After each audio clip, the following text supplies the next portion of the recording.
You're watching NewsX. I'm Rishabh Gulati. And ladies and gentlemen, this is a special edition of the Hot Mic on NewsX as we get you the voices that are making the waves in the middle of election cycle 2024. Joining us now on the broadcast, he's been the key minister of the Prime Minister's office for a decade. One of the most humblest, erudite, good human beings that you can come across. He's a candidate from the seat of Udhampur, and of course, he has been the margdarshak of the election cycle under the Prime Minister as the BJP looks forward to Jammu, Kashmir voting the BJP's way. He, of course, heads on to other parts of the country from today to help in the campaign in other parts. Jitendra Singh ji, thank you so much for joining us here on NewsX on the Hot Mic, sir.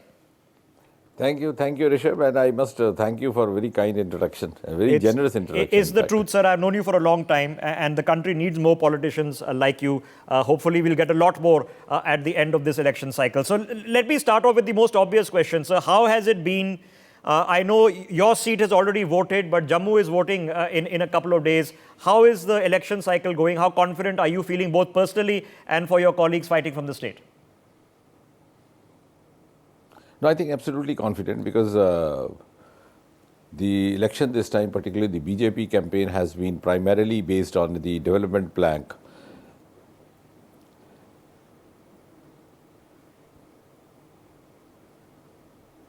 Yeah, we can hear you, sir. Go ahead. If there's an echo, I'll get it sorted out. I think one of the important hallmarks of the campaign this time, the BJP campaign led by Prime Minister Modi, has been that the main plank has been primarily the development, and rightly so, because over the last 10 years, the scale and the amount of development that has happened in various levels and various sectors is not only enormous, it is miraculous. And if you compare it with what has happened in the preceding 60, 70 years, I think it's absolutely amazing. It is to be seen, to be believed. And that also holds true for Jammu and Kashmir, particularly also because Jammu Kashmir also got liberated out of certain constitutional barriers which were actually coming in the way of the mainstream development happening in this region in the same scale and speed as it was in the rest of the country. So those constitutional anomalies having been got over on the 5th and 6th of August 2019, I think Jammu and Kashmir is now very much in the mainstream development journey of India led by Prime Minister Modi. And we have dozens of roads and bridges under construction. There have been a number of national projects.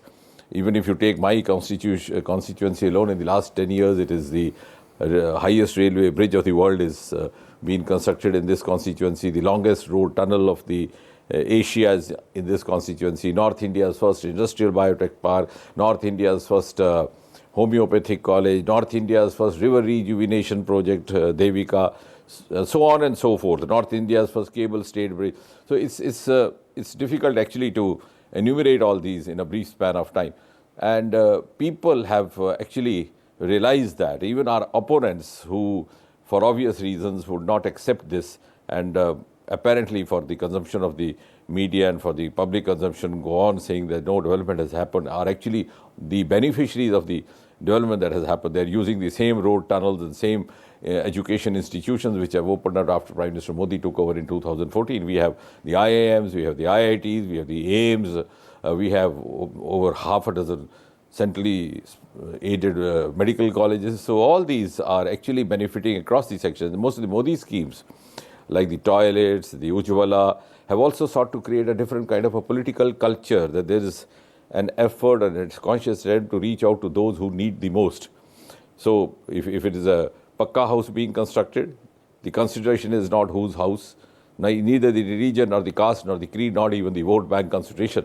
So regardless of whatever the vote bank preference of the family or the household, if it is required to be provided there, it's being provided. So it's created a different kind of a political culture also. Okay, so let me hold you there, sir, because you are saying, contrary to, yeah, so you are saying that even if in certain areas the people don't vote for you, may not vote for you, they are still getting the houses, they will still get the toilets, they will still get the electricity, they will still get the road connectivity. Doesn't make a difference to you?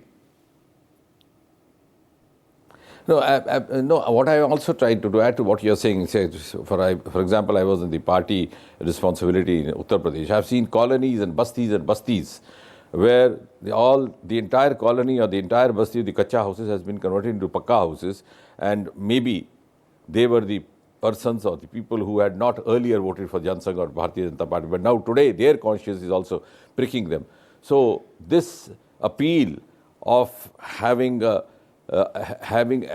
an approach at the level of the political dispensation, which is regardless of the vote bank consideration, is actually also leading on to the change of mindset at the end of the voter itself. So I think many voters who were earlier not voting for BJP now have a change of heart, because when they realize that this is a different kind of an approach that Prime Minister Modi has adopted. And I think that's also one reason that this is one name, Modi, which binds the entire country in a single cord. It's a heterogeneous country, north different from south, west different from east, and so on to northeast, but it's one single. And I think this is for the first time such a phenomenon happening after independence, because we have had a number of prime ministers, but they were popular in certain pockets of the country, but not having a pan-India uniform popularity. And that popularity has happened because of the kind of honest approach which has sought to be adopted in the last 10 years. Okay, so let me ask you specifics, sir, because we saw the G20 happening in Srinagar. On the New Year, we saw a lot of families come out into a newly redeveloped Lal Chowk at the Ghanta Ghar for the first time at midnight. We saw lovely scenes of children playing in the snow. It's never been seen before in our lifetimes. So what is then your definition of progress, of normalization of life? I think I'm glad you asked me that, Rishabh, because even during the G20, when I was asked that, I said, we have had more than 2 crore tourists in Kashmir Valley the last year, the preceding year. Now, of course, the tourist season is on. And I think that is the biggest testimony of the normalcy having returned, because when a family plans a visit to any holiday destination, be it Kashmir or otherwise, they would not be taken in by what the media says or what the government claims. The family head would like to satisfy through his own sources whether the place is safe enough for him to carry his children, his family members there for a holiday. And having done that, only they would visit. So when we had more than 2 crore tourists, I said this is the biggest testimony of normalcy, peace having returned. And I firmly believe that peace and development share a reciprocal relationship. So when peace is disturbed, the development gets hampered, which had happened over the last 3 decades in Kashmir Valley also. So now there's a fast-track development happening in the valley as well. And at the same time, there's an equitable distribution of resources across the territory of Jammu and Kashmir, which was always a grievance and a complaint by certain regions that they were not getting the equal share as some other regions. A lot of your cabinet colleagues have hinted at this, but not in great detail. But is it a reasonable hope that as we show stabilization and progress and peace and aman and development happening in Jammu and Kashmir, that within reason, in our lifetimes, maybe even the near future, reintegration, reclaiming of POK is possible? No, I would not be in a position to say that, because I would not like to speak out of turn. But what is different now is that there are voices emerging in Pak-occupied Jammu and Kashmir who actually want to be part of India. Because when they compare the kind of progress which has happened in this part of we see a lot of YouTubers right now in Kashmir, Pakistan talking about this. They feel that they had been let down. A lot of YouTubers in Pakistan talking about this. Yes, absolutely, absolutely. So I think that is the difference now, because the part of Jammu and Kashmir which somehow got to be under the illegal occupation of Pakistan has suffered immensely, both in the terms of progress, development, also in the terms of the rights being available to them in equal measure as their counterparts in the rest of the country, and also more so in this part of Jammu and Kashmir, which happens to be continuing with India compared to the illegally occupied part under Pakistan. Dr. Singh, obviously this is the first general election where the 6 seats of Jammu and Kashmir are voting separately and the 1 seat of Ladakh is voting separately. you have a incumbent candidate incumbent MP in Ladakh. You've changed the candidate this time. There has been some protests in the recent past. Do you think that the situation is normalizing there? And what's your hope for the future? No, I would not like to get into that, because see what is difference between BJP and the other parties is the decisions over here are not taken over a dining table or by the kitchen coterie. So it's a highly disciplined political party. We have a certain pattern of working. The panel of names is prepared. It's moved, initiated from the district level, goes on to the state level. Then finally, the last decision happens in the parliamentary board.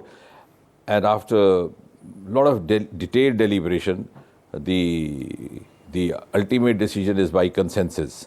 And once a consensus is arrived, then it's a party, cadre-based party. The Karyakartas then follow what is being decided, because ultimately, sometimes some individuals may feel that it is not immediately to their liking. But in the long run, it's been experienced that whatever BJP as a Sangathan decides ultimately turns out to be the best interest of everybody. And it has the capacity of utilizing the services of every Karyakarta to the best of his ability in the best of the situations.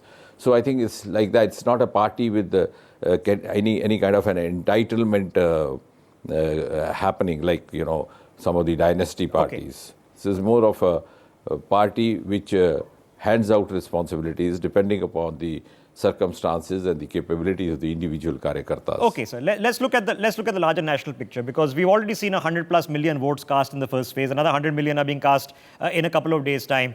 We've seen a very interesting, energetic emergence. You're sitting in the north of India in Jammu, but in Coimbatore in Tamil Nadu, Anna Malai has been a bit of a flavor of the season. Perhaps the biggest buzz the BJP's had in the state ever. Now that the first phase is over, sir, how are the numbers shaping up in your head? Are you feeling more confident? Are you feeling better than the performance last time? What's the assessment? No, certainly. I think more and more people, and even those who were sitting on the fence till some time ago or till a few years ago, now realize. Because you see, what happened is that in 2014 when we came, because people had not tested BJP as a leading ruling party at the center. We were part of the coalition, but this is the first time BJP on its own, headed by Prime Minister Modi. So there are many misgivings were sought to be spread about BJP. Like, for example, when I was given the charge of Northeast, when I reached there towards the end of 2014 or early 2015, so much of canards had been spread that we were going to change their diet menu, their diet schedules. We were going to interfere with their prayer habits, etc., etc. But now, at the end of 10 years, the same Northeast is being cited as a model of development under Prime Minister Modi. And it's been such a harmonious, uniform development across the 8 states that the people now look forward to having BJP hierarchy in place, because they now realize how they had been taken for a ride by the Congress governments by manufacturing myths which actually did not exist. So in these 10 years, I think the advantage that we have had is that many of those myths could be exploded. So that's also the reason that more and more people are now falling in line behind the BJP led by Prime Minister Modi. Okay, so you're hoping that the initial aim of at least repeating 300 plus is happening, and you're confident after phase 1 is over. So let's get into the hot ticket issues, sir. There is so much conversation. Let me add to that, Rishabh. I just wish to add, the difference this time is that is a common man walking the streets and lanes of India, of Bharat, who wants Prime Minister Modi to be there for the third time with 400 plus. It's not that a political party per se is reaching out to people. The common man who may not be having anything directly to do per se with any political party, may not have also much of a political interest or a political aptitude, is actually yearning for Prime Minister Modi to take over for the third time as Prime Minister with such a huge mandate. So okay, but Jitendra Singh, you know what the opposition Congress is doing? They are using this exact point that you're making and saying that this is the fear, that if Narendra Modi and the BJP get 400 plus, they'll amend the constitution, they'll change the way elections are being done, they'll hurt democracy, they'll take control of all the other agencies. they are trying to create fear about this 400 plus mark. Yeah, Rishabh, may I answer that in two parts? A, that this is because maybe they find their dynasty politics coming to an end. So over the years, they had got used to a particular realms of politics where generation after generation, they could continue to hold the reins of power. And more so also in Jammu Kashmir, where we have seen elections where the voting was just about 10%, and they would continue to, become MLAs, MPs, and also form governments with ministers, etc., generation after generation. So that seems to be coming to an end now. The true sense of democracy has actually happened in the last 10 years, even in Jammu and Kashmir, because the district development councils were not there in place. I think sometimes some historians would like to analyze why so, when in the rest of the country it was there. The 73 and 74 amendment of the panchayats and the councils were not introduced in Jammu and Kashmir by the Congress, in spite of the fact that these amendments were brought in when Rajiv Gandhi was the Prime Minister. So there was a huge lot of vested interest to promote the dynasty politics, which is now coming to an end. So that is the fear at the back of the mind, which is unspoken. The second part is, when they say that democracy is in danger, I would rather put it in another way. Prime Minister Modi has carried forward some of the unfinished democratic agenda of the Congress parties.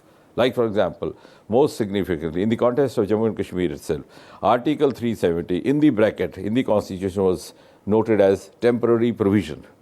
And none less than the then Prime Minister Jawaharlal Nehru, in one of the debates when Sama Prasad Mukherjee said that there could be some rethinking, Panditji tried to reassure Sama Prasad Mukherjee, saying, Dr. Mukherjee, don't worry, ye ghiste ghiste ghis jayegi.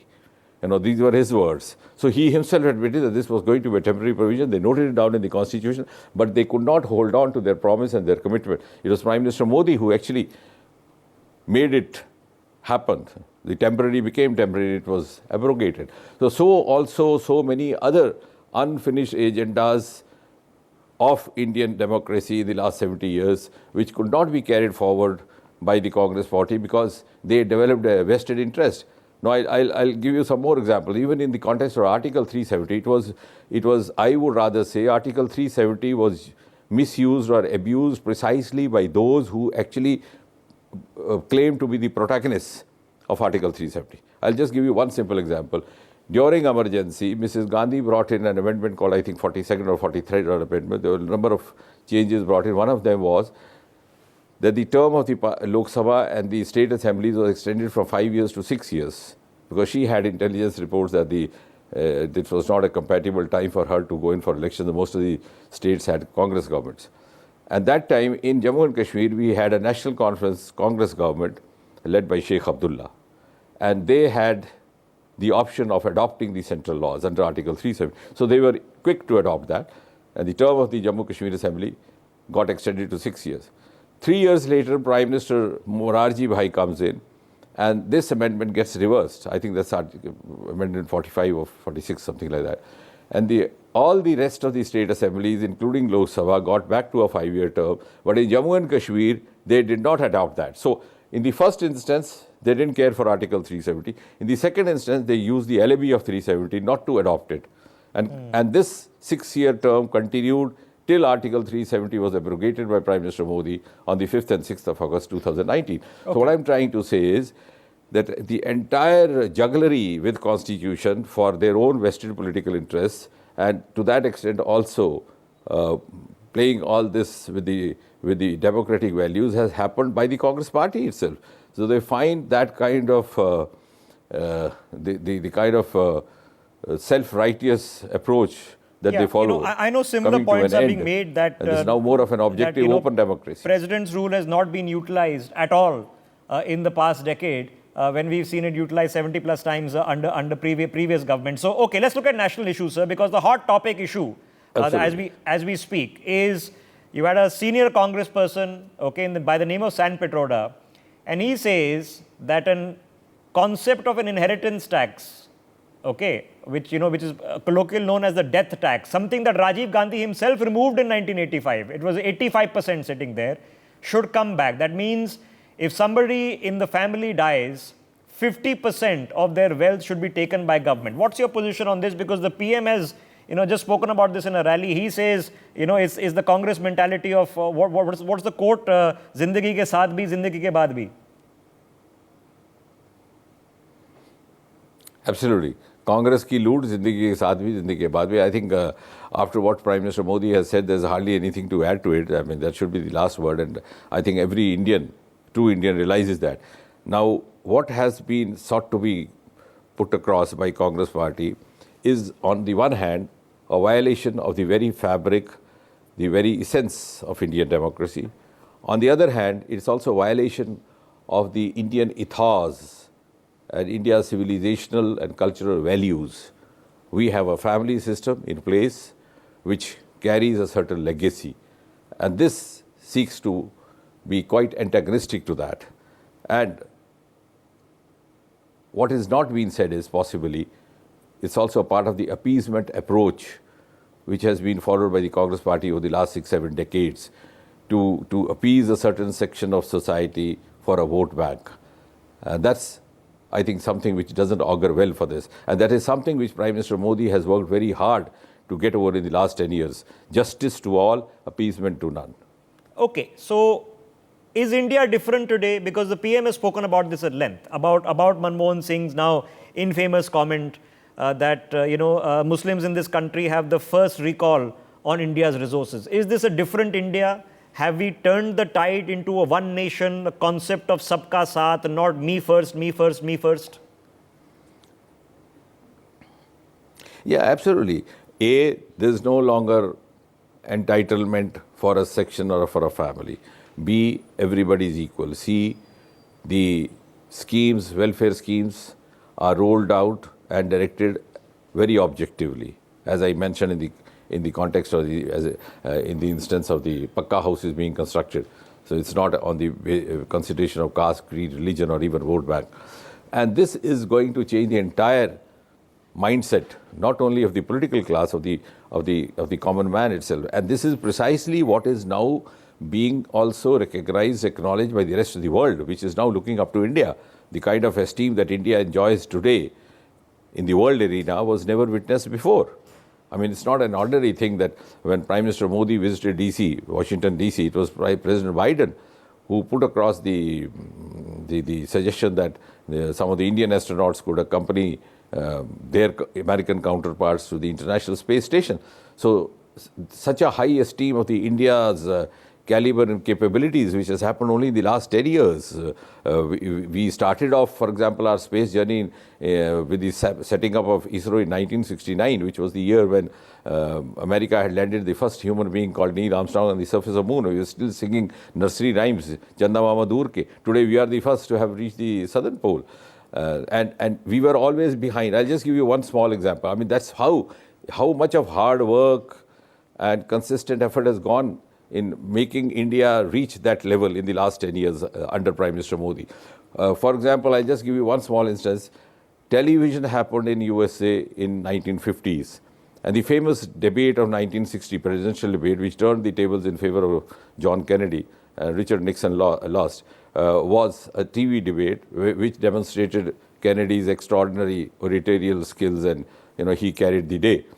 In India at that time, we did not know what is TV about. We did not know what is TV debate about. It happened here only somewhere in the early 70s. Today, we are among 6 or 7 elite nations of the world which are into quantum technology. So we are not behind anyone. Or maybe in certain areas, we are half a step ahead of others. So India has, under Prime Minister Modi, very emphatically, very evidently proved its mettle. It's also its level of capabilities and capacities to achieve what others can do.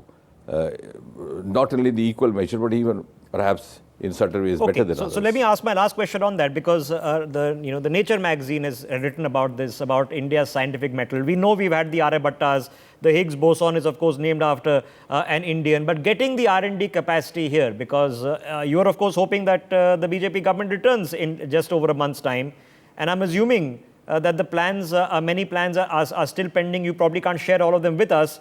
But in terms of science and R&D and creating a scientific nerve center in this country, what can we do, sir? I think we never lacked scientific acumen in this country. There was no lack of talent, no lack of potential, no lack of commitment. no lack of hard work. If you recall those photographs, archive photographs of Sarabhai carrying some of his goods on the carriage of bicycle, you would realize what we were lacking was an enabling milieu which is to be provided by the policy makers of the country, which is to be provided by the political leadership. And that absence of that enabling milieu led to curtailment or lack of resources, which was an impediment. And that is precisely what has been made up after Prime Minister Modi took over. One of the reasons that we have made a quantum jump in space technology in the last few years is that Prime Minister Modi allowed us to open it to public-private participation. In just about 6, 7, 8 months, from 1st April to 31st of December in 2023, we had an investment of more than 1,000 crore private investment. From space startups have gone up from 1 to 3 digits. So this is kind of enabling, because if you have to compete at the world level, as we seek to, as we also aspire to, we have to meet the global benchmarks. Okay. Our strategies have to be global. Our parameters have to be global. And that is something which has been sought to happen in the last 10 years. As far as R&D and science. So my last now last the new question, National Research Foundation. Yes. I just want to mention that National Research Foundation, which has been made, which was moved in the Parliament recently in the very first session that happened in the new Parliament House, which is being named Anusandhan.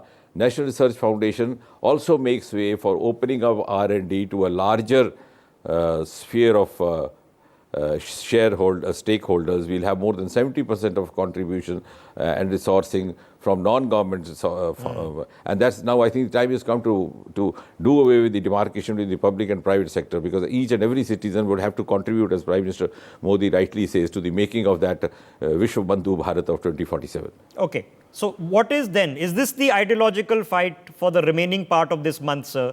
That this is Viksit Bharat, about development versus caste census, wealth redistribution, death tax, more tax or taxation when it comes to minorities, Hindu versus Muslim? Is there a fundamental ideological fight in this election?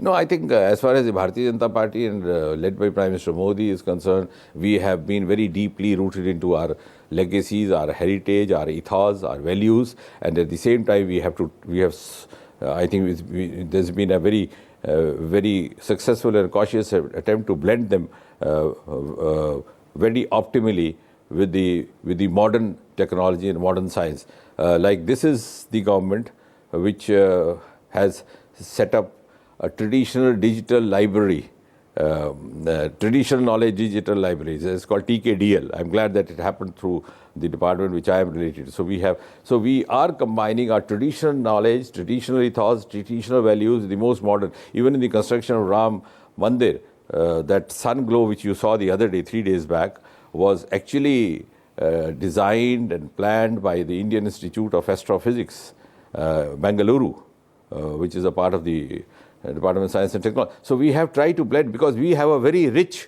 heritage knowledge, which is available only and only to India. And similarly also in the manifesto we have mentioned coast. So deep sea mission is being floated out. We have a 7,500 long kilometer coastal area, only country which has an ocean named after India. So we are combining the best of our traditional ethos with the best of the modern technology, not depriving ourselves from either of the two. And I think that is something which has most optimally happened because of the encouragement, the patronage, the indulgence we received from Prime Minister Modi. Okay, Jitendra Singh ji, all the best for what remains of the poll campaign in Jammu and Kashmir. I know you headed other parts of the country to contribute to the party's campaign there. And of course, thank you very much for joining us on this telecast. Thank you, Rishabh. Always a pleasure. Always a pleasure talking to you. Pleasure was mine, sir. That was Jitendra Singh on the Hot Mic.